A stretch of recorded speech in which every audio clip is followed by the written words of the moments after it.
This is my 2016 Subaru WRX, and I'm going to show you all the parts I have to make 100 horsepower over stock to the crank.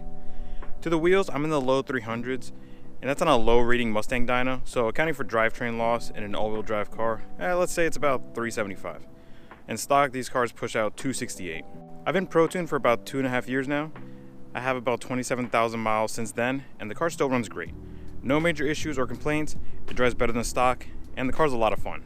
375 might not sound like a lot for some of you guys, but this car's not that big and it feels way quicker than stock now. Plus, in order to reliably push more power, you will need to do some serious upgrades like a built engine, injectors, fuel rails, fuel pumps, bigger turbo, and then you'll need to upgrade the clutch because the stock one can't really handle more than 350 wheel torque. My power level is very attainable, and the car is still relatively safe, as in you're not pushing enough power to make the trans give out or the engine. Anything can happen when modding cars, but even stock cars can have the engine blow. As long as you maintain the car properly and don't rip on it every day, you should be fine. I pretty much have every bolt on you can get for this car, but not all of them are necessary. I'm going to list the most critical parts first, and then the ones you can skip at the end. And I'll mention which brands I recommend. There are plenty of quality brands out there, so I'm just going to mention the ones that I'm familiar with. So parts I've used myself or my friends have used, parts that are popular, and what my tuner recommends. Let me know in the comments what parts you have or looking to install. And if you like the video, give it a thumbs up and subscribe for more. First is the Cobb Accessport. You will need this thing to be able to tune your car in any shape or form. There are standalone ECUs out there if you want a crazy build, but 9 out of 10 people will be just fine with the Accessport. This has some preloaded tunes as well that will work with a perfectly stock car or a car with an intake. These are the Stage 1 and 1 Plus tunes. These will fix any rev hang and make the car a little bit more predictable to drive. If you use any of the preloaded tunes, make sure to check the notes to see what parts you need. Don't throw on a random intake and then load the Stage 1 Plus tune. The car will not run 100% right. I'd also recommend getting a Pro Tune or E-Tune whenever you add a performance mod to make sure the car is running properly. Or you can buy all the parts and put them all on at once. Then you just need to get the car tuned once. Next is the downpipe. I'd highly recommend getting a GESI catted downpipe if you need to pass emissions for your safety inspections. Catless downpipes don't get you that much more power, and they can lead to boost creep. The stock downpipe is extremely restrictive, so this will allow for much better exhaust airflow. I have a Cobb downpipe, and it's down there somewhere. This has been discontinued since the EPA has unfairly cracked down on Cobb, but Grimspeed and ETS make good downpipes as well. Next is an electronic boost control solenoid. It's not the most fun performance part, but it's really important when it comes to having reliable boost levels when pushing more power. The stock solenoid is not bad necessarily, but it allows for some fluctuation in boost pressure. If the car is trying to push 19 psi, it might actually be a little bit higher or a little bit lower. Under boosting is not that big a deal, you just make less power than expected. Over boosting though can lead to knock. I have the Cobb boost control solenoid and it's very precise. When the car is pushing 19 psi, it's 19. It does not vary. I'd recommend either getting the Cobb or Grimspeed's 3-port boost controller. Next is an intercooler. The stock intercooler is kind of crappy, made of plastic, and prone to heat soak. On hot days, you'll notice the loss in power. You have two options here. You can either go with a top mount or you can go with a front mount. The top mount will be easier to install and lead to more immediate response when accelerating. With a front mount, you can push more power, have better cooling, but you'll need to cut up your bumper to make space for the core, and you'll get some delay in throttle because of the extra piping. I have the Process West Verticooler, which I think is the best top mount out there. And as you can see, it sits upright, hence the name Verticooler, and it allows for a lot better airflow. I notice a huge difference in intake temps compared to the stock intercooler. For top mounts, I'd recommend Process West, Grimspeed, or Cobb. I don't have much experience with front mounts, but I heard that PRL and ETS are popular.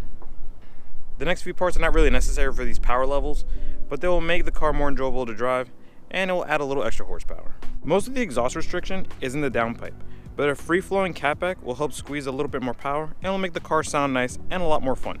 You can go resonated or not depending on how loud you want the car to sound. There's also single exit or quad exit options. I personally prefer the look of the quad exit, but that's personal preference. I have here a Remark resonated Catback. It's not bad, and the Remark axle backs sound really great. The full Catback is okay though.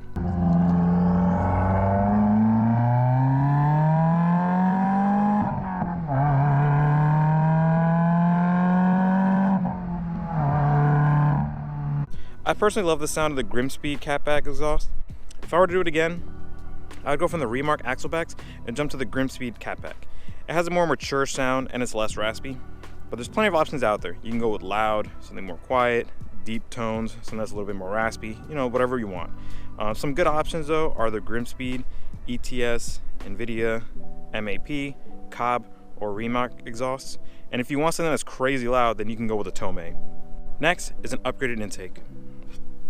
The stock intake is perfectly sufficient for the power levels I'm pushing. It's not really until you get close to 400 horsepower that you'll need to get a better intake, but it will add a little bit of horsepower and it makes nice induction noises. I never get tired of hearing the recirculating valve when I let off the gas.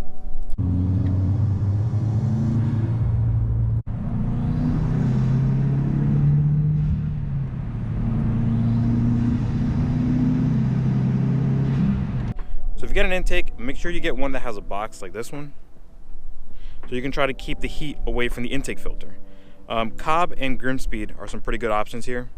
And then as I mentioned before, if you get the Cobb intake, there's an OTS tune on the Accessport, so you can just load that up and you'll make a little bit more power right there. And then the last part that you don't really need but could help are some catch cans or an AOS, which is an air oil separator. So I have 2 catch cans here, I have one here, and then I have another one that's like kind of tucked away back over there. These are not really a performance mod, but they can help keep your intake valves clean and reduce carbon deposits. And this will be helpful when you're pushing more power. Catch cans will go between the CCV and PCV lines to collect oil vapor that is recirculated into the intake system. And that's basically for emissions. The catch cans do have to be emptied out periodically though. Luckily the ones that I have here, they have like a little dipstick. So I can just check the dipstick. And then this will tell me, you know, how much oil I have in that can. I just empty them out whenever I do an oil change, and they never get like that full. Like this one barely catches anything, to be honest. And then that one over there will get like 1/5 of the way full during every oil change. And these are ADD catch cans. Honestly, all catch cans are pretty similar, so you can't go wrong with any brand specifically. Some options are ADD, Mishimoto, and Radium. AOSs are a little bit more difficult to install since you have to route coolant lines to them. And they will serve a similar function, but they don't have to be emptied out since any oil vapor that they collect gets dumped right back into the oil pan. And then some good options for those are IEG or Perrin. And then here's a bonus mod. Another way to get some big power quick is to just get a flex fuel kit and get an E30, E60, or E85 tune. This will help you make a lot of power for relatively cheap. To be honest, you'll probably be at similar power levels with just a flex fuel kit than with all the parts that I have. The only thing is, it's only worth it if you have an ethanol pump that's nearby. And then gas mileage on ethanol is pretty bad, so you will be refueling often. Luckily, ethanol is cheaper than regular pump gas. The only cons really are you will have more wear on your high pressure fuel pump since it wasn't designed for ethanol. But if you run a lower mix like E30, E60, or maybe like E50, you'll probably be fine. And then one other mod that's actually very popular is people do what's called an EGR and TGV delete. So this has to do with the emissions systems. But basically, if you delete those, you can squeeze more power out of the car and you'll reduce some of the like dirty emission stuff that gets recirculated back into the engine. The only problem is by doing this, you're tampering with emissions, and Cobb has actually deactivated the ability to mess with those settings in their tuner software, so you will get a check engine light. So I mean, if you were somewhere where you don't have to do emissions testing, I guess you can do it. But if you're in a state like I'm in New York, I have to pass emissions, so I can't do EGR or TGV deletes. And there you go. As you can see, plenty of parts out there for these cars. If you get the parts that I recommended, you'll be making similar power levels to what I'm making here. But honestly, you can't go wrong as long as you get a quality part. And then if you get a performance mod, just make sure you get the car tuned so that everything runs properly.